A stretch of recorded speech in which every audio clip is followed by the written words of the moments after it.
Hi there, I'm Rachel Bourne.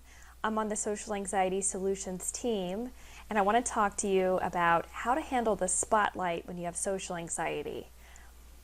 Like you, I'm someone who is working my way towards overcoming social anxiety, and I've been getting coaching sessions from Sebastian, and that's been helping me out tremendously, and I still have more to go, but I really wish I had had these tools and techniques that he uses way earlier on in my life before a whole bunch of experiences that were in the spotlight.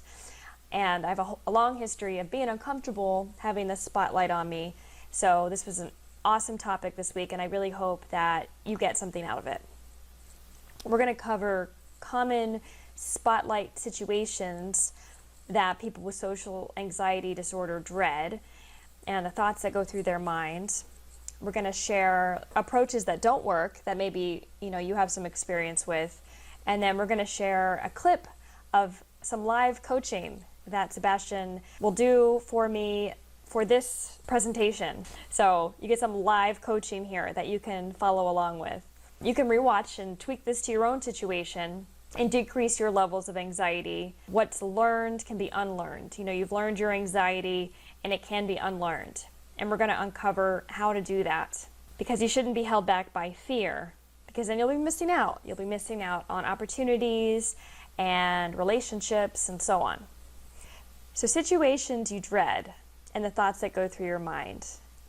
So basically, when you're afraid of the spotlight, you're afraid of being the center of attention and the spotlight being on you and performing some action with people watching you. Can be very nerve-wracking, I know.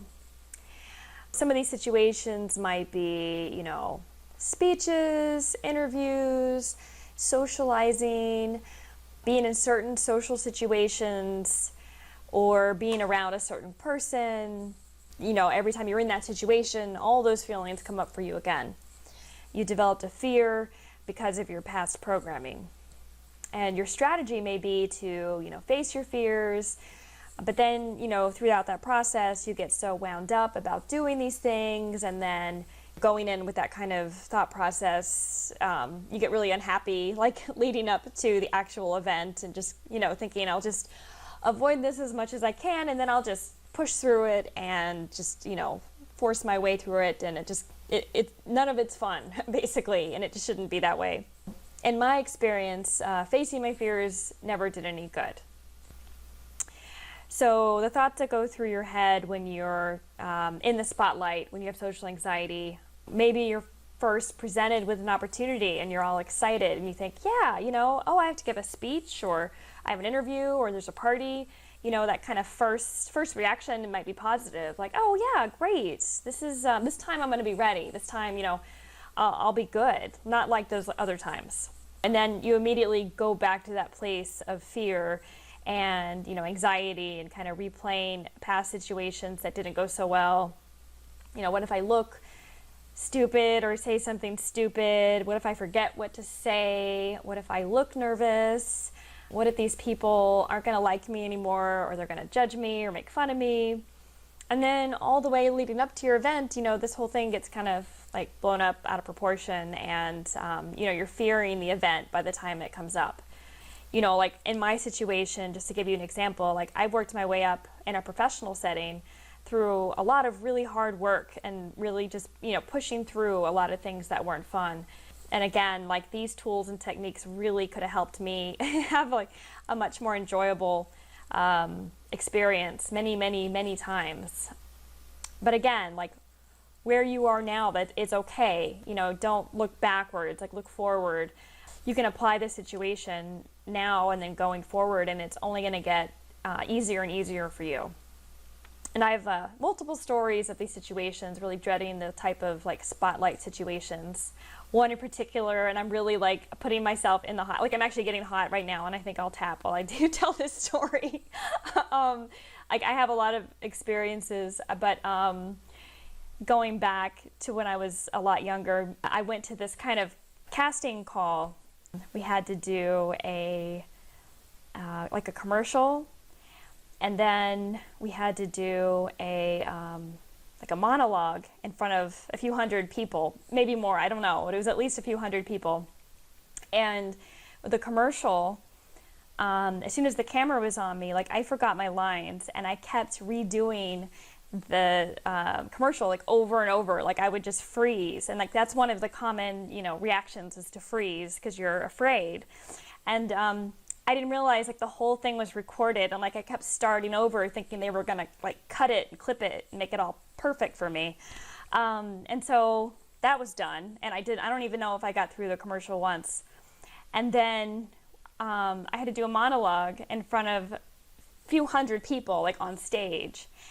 And I didn't prepare for some reason. Like normally I over prepare, but I was like, I'm not gonna even stress, because if I start thinking I'm gonna get nervous, then I'm gonna do a really bad job. So I under prepared, and I went out, and I think I even like had to have an accent, and I just totally bombed it, and I kept freezing and just kind of staring and not knowing my lines. And then they played the commercial in front of the audience, and so I'd already kind of messed up. I don't even actually know what order, but they played the commercial in front of the audience, and like it was the whole thing unedited. It was like me messing up 10 times. Like it would start over, and it was just like the whole thing just kept going, and like I'm like, I think that was the last time, and then I would like start over again, and it was like me doing it again. Yeah, I wanted to share that experience with you. I like that was good actually. I'm doing the finger tapping that Seb has talked about while I was telling that story, and I think that actually helped a little bit as well. But anyways, I wanted to share that I've been there. I know your pain. If you're in the hot seat, you aren't alone. But again, so the wrong way to handle this type of situation in the future, like if you're going to have to do an event like this, or give a speech or do an interview, the wrong approach is panic. Of course, don't want to panic. Over preparing, over analyzing, which is usually my go-to, over researching and let me just read everything about this and kind of put it all in one place and write all these notes that you're not going to say like 90% of the stuff that you're writing down. And then you work yourself up too much, or like the example I just gave you, ignoring it completely and procrastinating and under preparing. And again, you might think like my approach was not good. Like my approach was, if I start to acknowledge that I'm nervous, that I'm actually nervous, that I actually care about how well I do, then it's going to bother me more. Like that's not the right approach, or thinking that you have to be perfect. And so then you procrastinate, and it kind of has a reverse effect than what you're intending. The right way is first to realize that the fear is there for a reason. So somewhere in your past, as Sebastian has said, as a result of trauma, painful life experiences, your mind has programmed and labeled situations like this as unsafe. And it did this so that you could avoid similar painful situations like it in the future. This perception of threat leads to the activation of the fight, flight, freeze response, which results in your social anxiety symptoms. The fast heart rate, the sweat, the shaking, panic, etc. Whatever it is that you experience. Like for me, my neck gets hot, I turn red. It's changed over the years, but experienced numerous things, maybe an itch. When you have social anxiety, there's threats really all around specific to your personal history that can trigger you. What you want to do actually is to start from where you're at, like wherever that is, and accept the reality of where you are. Accept your symptoms, release your self-judgment, and then neutralize the origins of your brain's perception of threats.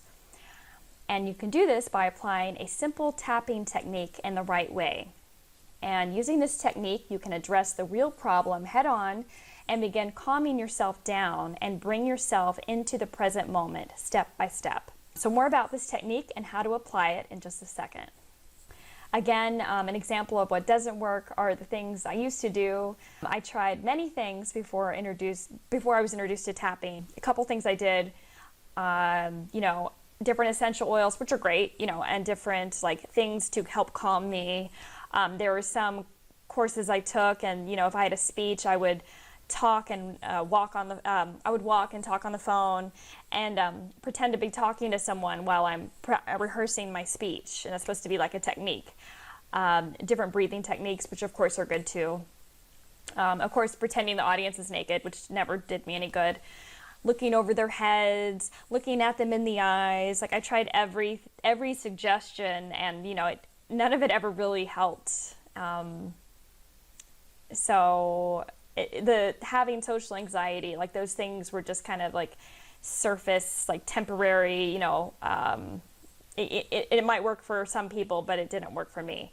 I was nervous, and the little tricks like made me feel worse. Like the harder I tried to trick myself and trick my brain, deep down, like I wasn't buying it. And again, it's gotten better over the years because I've been in a lot of those types of experiences, but not to the degree of the help that the tapping and the coaching sessions that I've done with Sebastian have done. So I'm going to share with you now, we're going to jump to this live coaching session clip that I did with Sebastian, and tweak it to fit your own situation. Start tapping along from the very beginning. Like, I don't know if he mentioned it, but like in the very beginning, just start tapping along.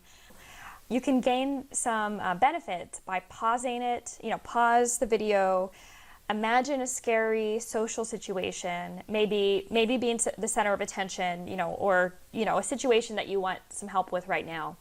And then just tap along with us, monkey see, monkey do, as Sebastian says, and then you'll get some great benefits from that. You know, just tweak it to fit your own situation. And I really hope that it helps you. So I thought I will just give a brief intro, and then we'll just take it from there right away. Wow, you're still fresh and nervous.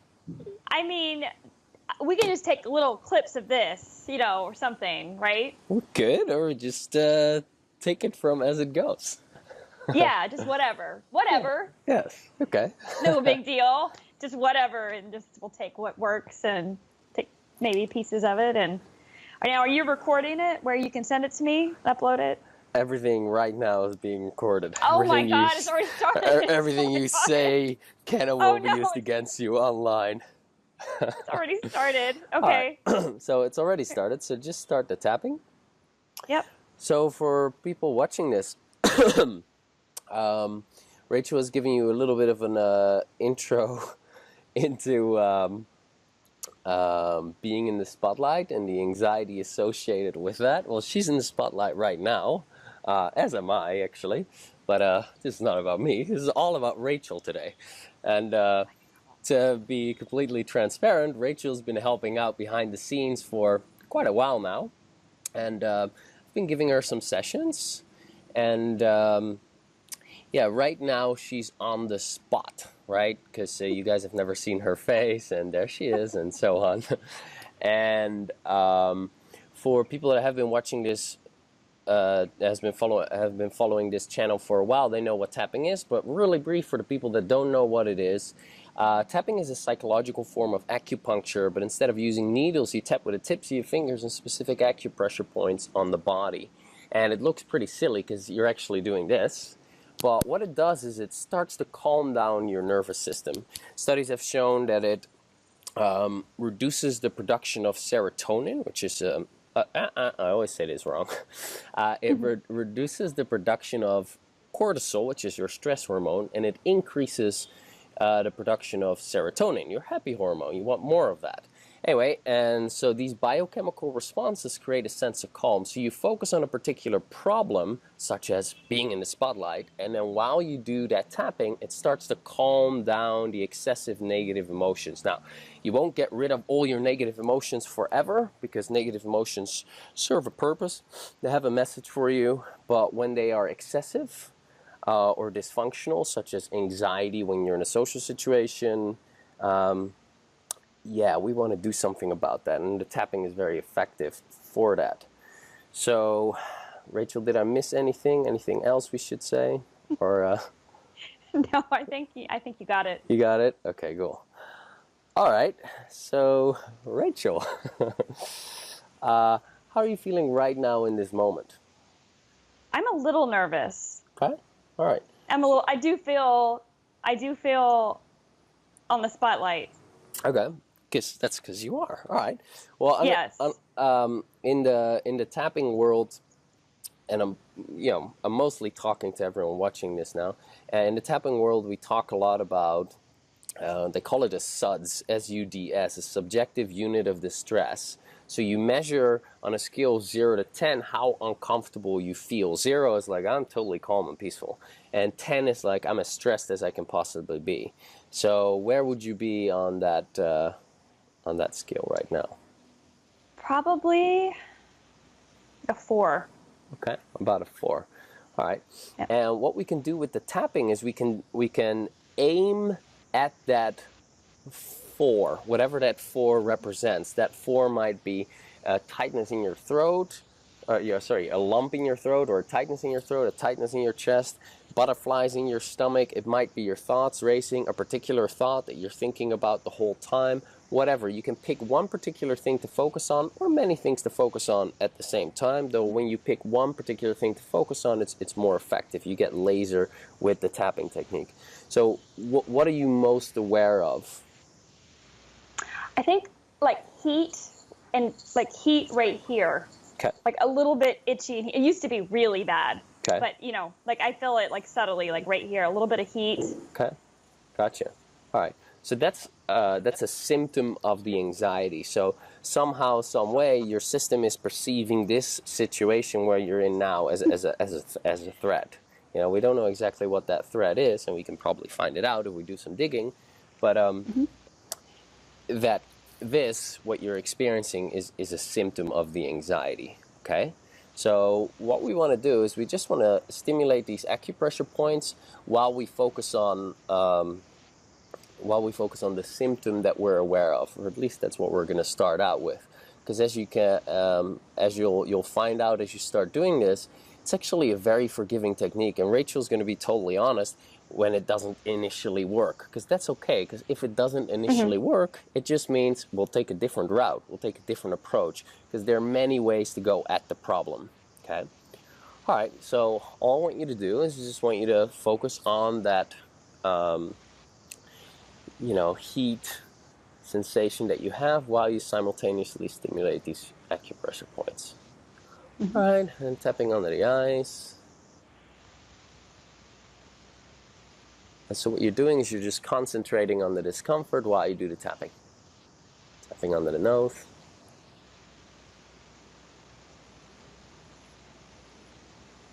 Now tapping on the chin.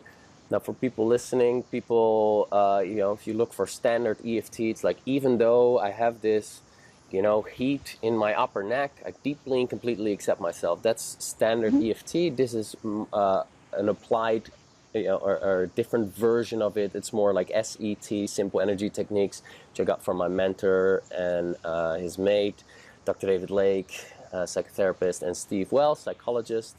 They've developed this as a simplification of EFT, and they found that is just as effective, and I found the same. So, sometimes I use the setup phrase, the original EFT approach, and other times I just do this. So, like I said, it's a very forgiving technique.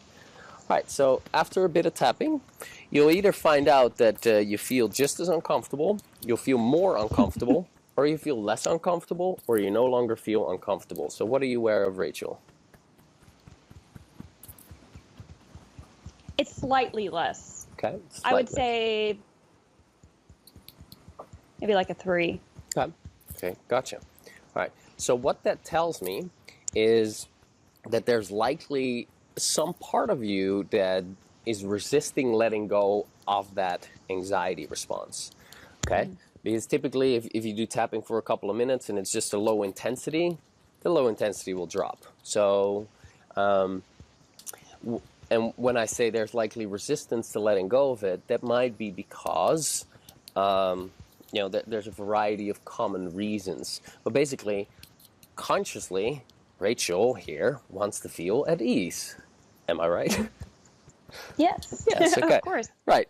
So that's her goal. That's her conscious wish, and that's a conscious wish you have in social situations as well. But because your subconscious doesn't agree, so Rachel's subconscious doesn't agree with that, there is resistance to letting go of the anxiety. So her subconscious might be, well, it's not safe to just relax here because I might say something stupid, or I might look like a dumbass, or I might do something wrong, or whatever, a reason X, Y, Z, or maybe I don't deserve to be, comfortable for everyone to see, and that kind of stuff. So what we simply do is we're just going to verbalize these common resistances while we do the tapping. So let me just get this out of my screen. Remind me tomorrow. There we go.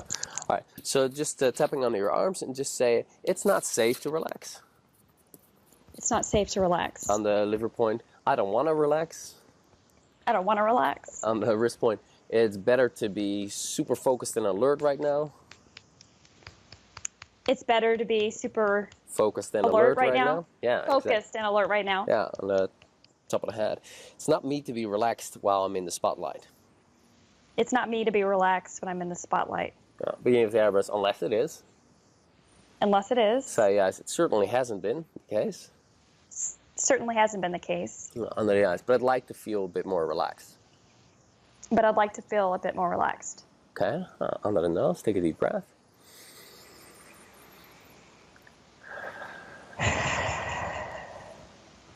Okay, tapping on the chin. Again, no right or wrong answer. We're not, we're just being genuine here and trying to see what's going on for you. So what's coming up for you? My neck feels better. Okay. I do feel something in my stomach. Okay, all right. So we call this chasing the pain in EFT, where your discomfort moves to a different place. And then you simply focus on wherever the next place is. So tapping on your collarbone, so just notice where that's going. And so all you're going to do is you're just going to notice that whatever thing you feel in your stomach. Okay? Mm-hmm. So as you tap under the arms. So if that feeling in your stomach has a color, what color is it? Just guess. I really have a hard time with that one. I know. First thing that comes to mind, doesn't matter. Blue, but it seems like it shouldn't be blue. Okay. All right. Yeah. Okay. So on the liver point, just say this blue feeling that shouldn't be blue in my stomach. This blue feeling that shouldn't be blue in my stomach. On the wrist point. Okay.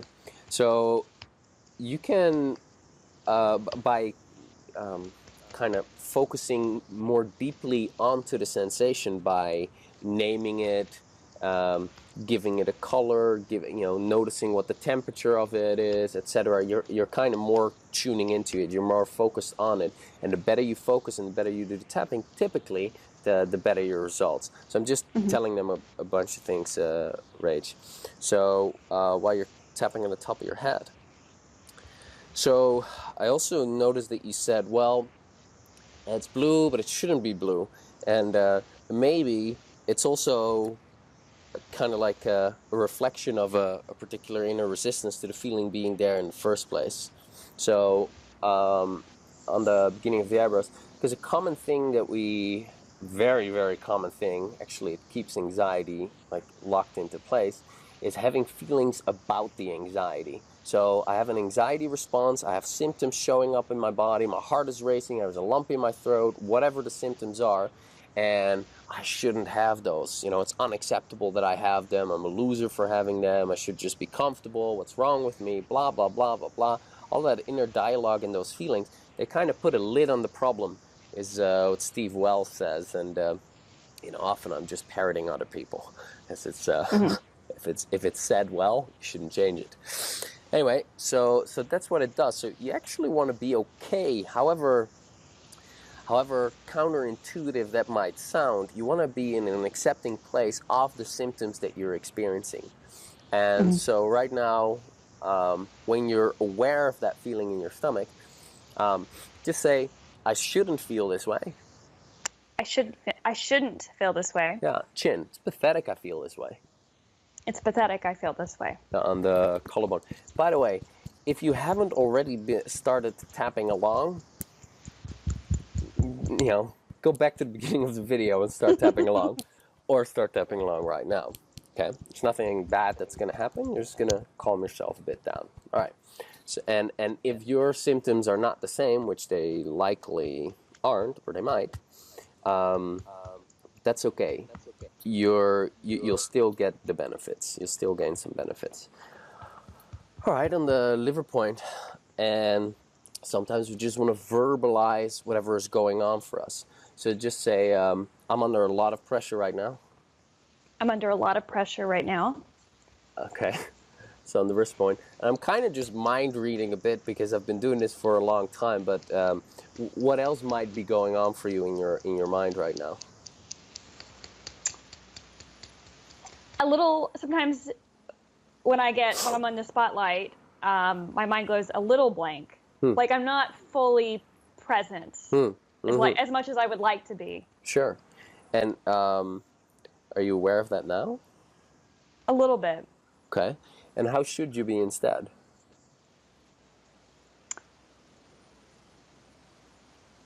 It's hard to explain. Okay. A little less on guard, maybe. Okay. Yeah, so you shouldn't be on guard. Right. Right, okay. So we have a lot of these rules about how we should be and how we shouldn't be socially. And we come up with those, our brain comes up with those, just by observing people around us and circumstances and programming and cultural programming and that kind of stuff. And then these rules actually make it a lot more rigid and narrow how we should show up in a social situation. And that then is like, oh, I'm not behaving according to the rules. That's a danger, and then boom, you get anxiety because of that. So on the chin, what did you say? I shouldn't be self-conscious? Sorry, I'm not paying attention. Say it again. No, that's true too. More present. Okay. Yeah. Although I'm here and I hear everything you're saying, it's just, I guess, like an on guard, right? Like an on guard, right. Right, yeah, under the arm. I shouldn't be so on guard. I shouldn't be so on guard. Liver point, but I am. But I am. Wrist point, maybe part of me thinks there's a reason to be on guard here. Maybe part of me thinks there's a reason to be on guard here. Yeah, on the top of the head. And that part should just shut up and go away.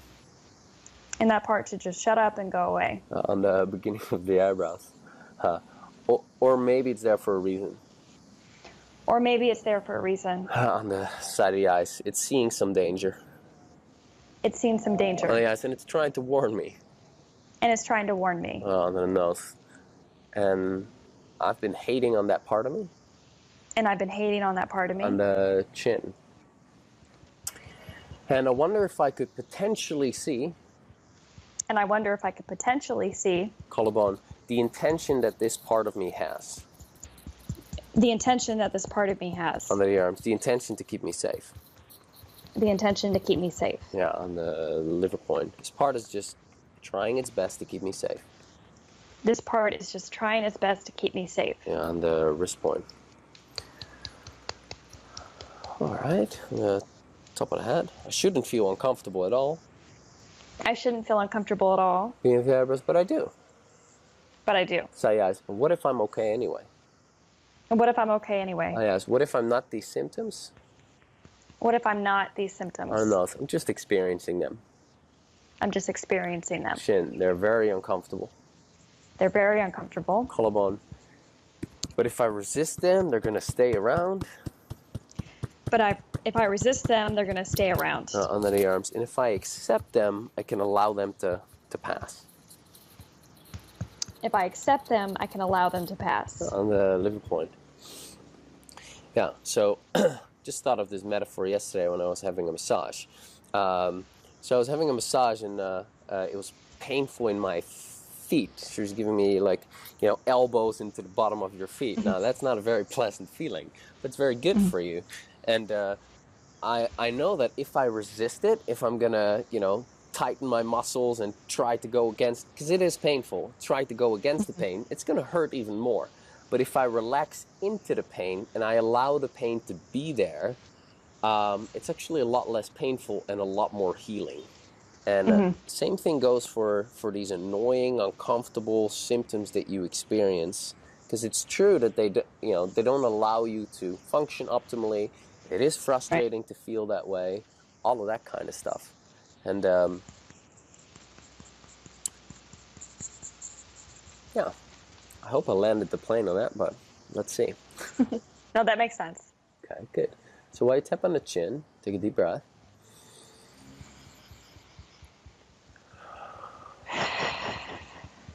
And typically people have a lot of resistance when there's something that's really perceived as a threat. So just tap on the collarbone and say, it's not safe to relax completely.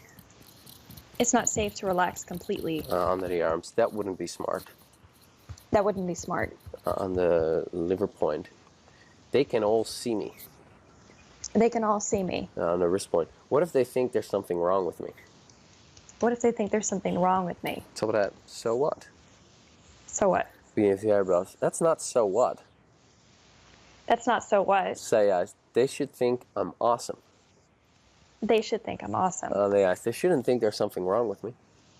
They shouldn't think there's something wrong with me. On the nose, but they might. But they might. Chin. And I have to change their mind. And I have to change their mind. Collarbone, but I can't. But I can't. And then the arms. Might as well be okay with what they think of me. Might as well be okay with what they think of me. Liver point. That's not safe. That's not safe. On the wrist point, unless it is. Unless it is. Top of that. Can't be upset enough about it to change what they think. I can't be upset enough about it to change what they think. Beneath the eyebrows. So I might as well relax about it. And so I might as well relax about it. Yeah, on the side of the eyes. But what if they think I'm a loser? But what if they think I'm a loser? On the eyes. I am a loser. I am a loser. No, I'm not. No, I'm not. Chin. Yes, I am. Yes, I am. Collarbone. No, I'm not. No, I'm not. On the arms. I am sometimes. I am sometimes. Liver point. Other times, not so much. Other times, not so much. On the wrist point. But at my default, I'm a loser. My default? But my default, At my at default, my default, I'm a loser. Yeah, on the top of that. I shouldn't be a loser. I should be a winner. I shouldn't be a loser. I should be a winner. Okay, all right. Deep breath.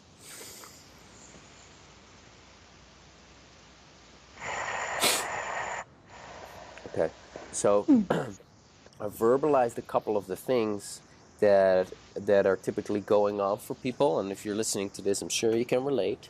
And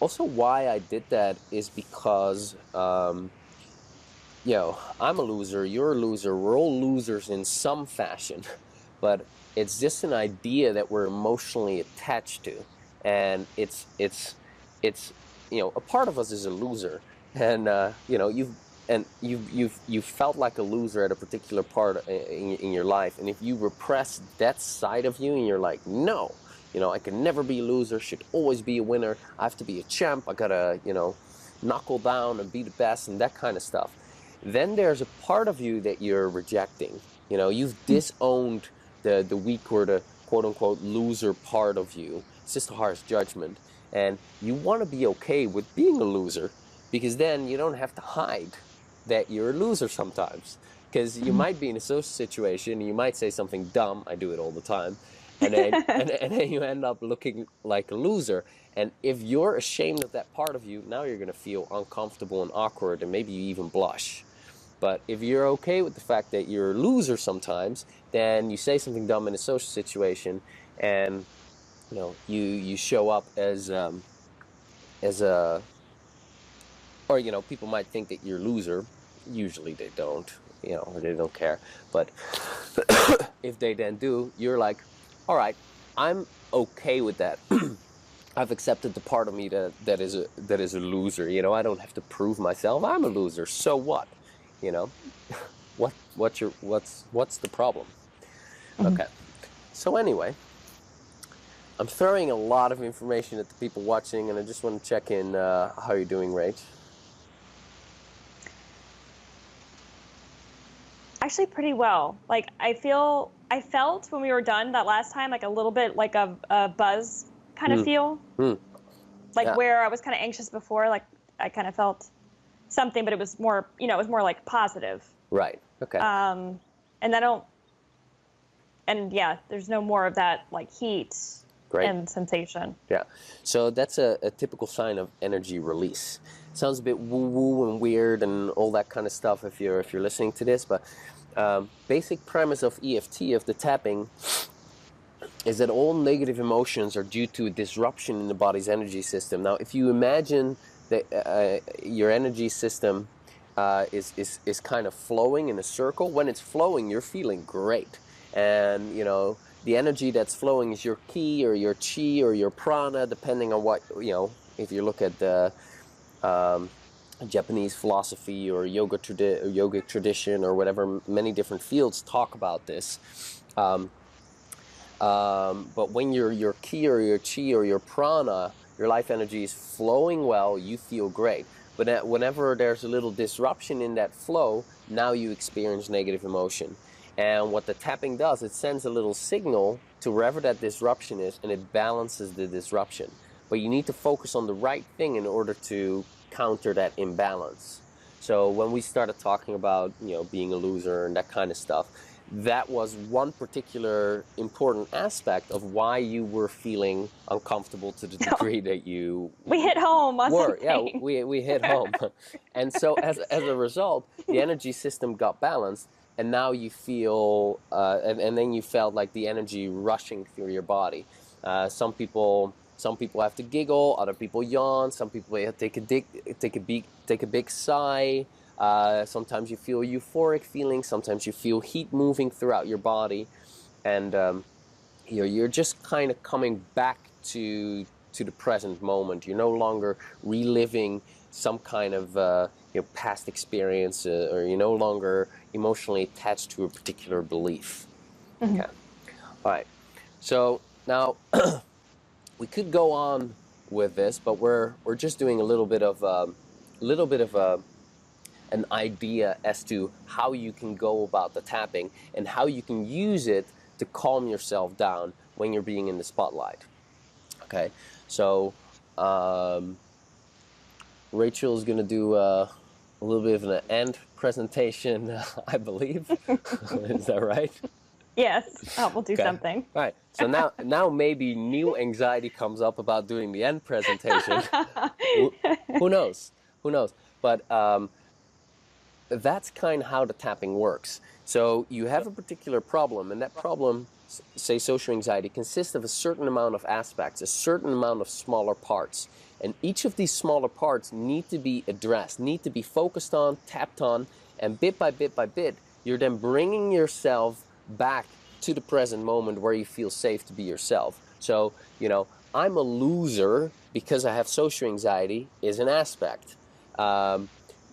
People shouldn't think that I'm weird is an aspect.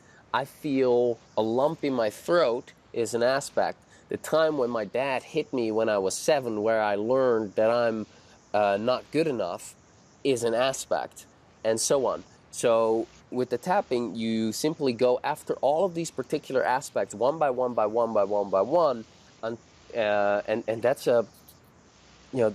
that is a journey that you go on. It doesn't happen.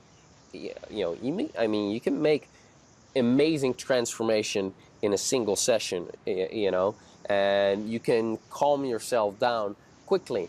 But to get to the point where you're actually free of your anxiety, where you're calm and at ease in social situation, that's going to take some time. It's going to take your effort. It's going to take tapping, but you can do it. And that's the brilliant thing about this. It's a matter of taking step by step, step after step, and persisting until you've dealt with all of the specific aspects. All right. So, do you think we covered that? Did I miss anything?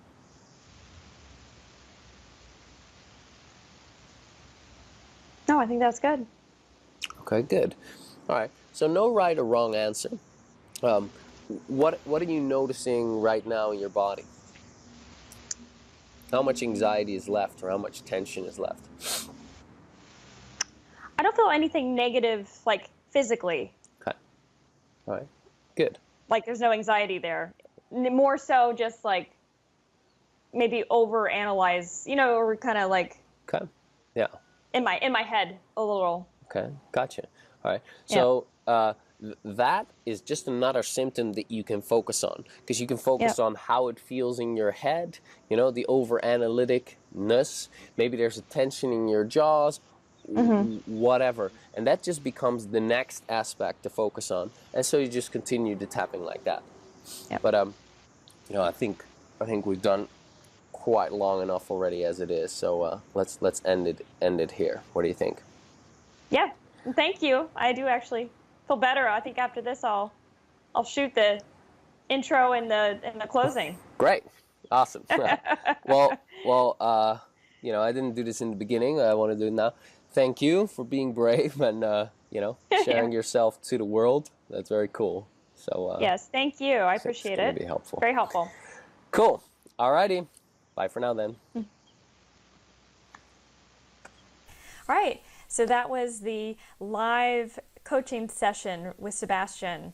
And I do have to say that I feel much calmer. I know, like, I'm not very expressive sometimes, and I'm more like, I guess, analytical than expressive, but I do actually feel calmer after going through that coaching session. So again, rewatch this and apply it to your own situation.